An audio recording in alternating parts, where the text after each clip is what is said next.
น้ำเท่ล่างได้ปะน้ำตาล่างคนออกข้าวออกน้ำเป็นลูกออกล่างออกลูกบอลดิ คนถือล่มเลยหิวเขา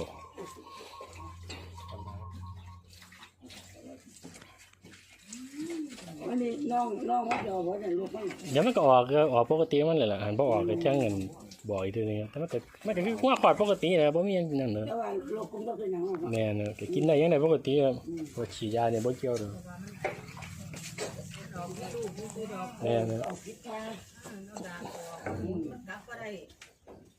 ดากออกให้ออกง่ายเด้อหันบ่ค่าว่ามันอันนี้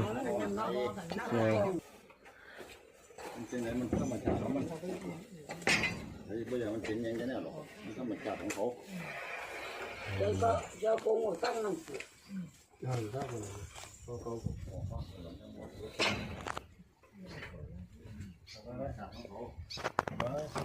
สียบไปปวด